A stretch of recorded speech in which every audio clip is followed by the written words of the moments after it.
दोस्तों, क्या आप जानते हैं कि महात्मा बुद्ध ने अपनी मृत्यु का समय खुद चुना था।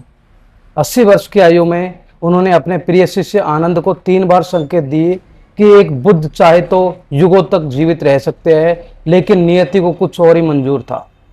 आनंद उस संकेत को समझ नहीं पाए और बुद्ध ने मुस्कुराते हुए नश्वर शरीर को छोड़ने का निर्णय ले लिया।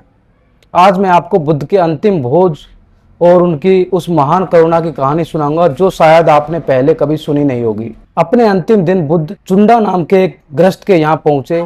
चुंडा ने बड़े प्रेम से एक विशेष व्यंजन तैयार किया जिसे इतिहास में शुक्रा मदवा कहा गया।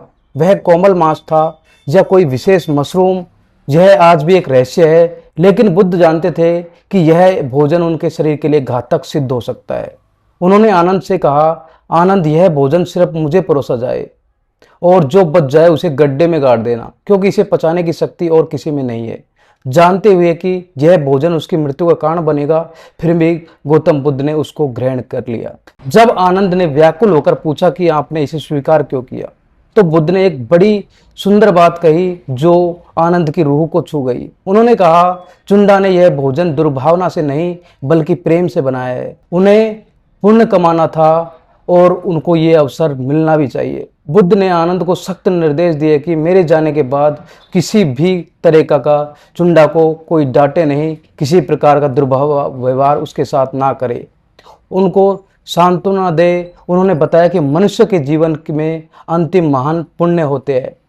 बुद्ध को ज्ञान प्राप्ति से पहले भोजन, ज्ञान प्राप्ति के तुरंत बाद भोजन, निर्वाण से ठीक पहले भोजन करना।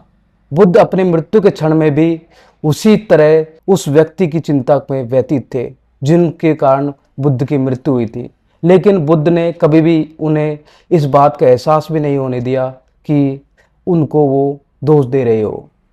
कुछ समय बाद पेचिश के कारण बुद्ध का शरीर स्थिर होने लगा। अपने भिक्षुओं के बीच लेटे हुए उन्होंने मृत्यु की प्रतीक्षा को साक्षी भाव से देखा।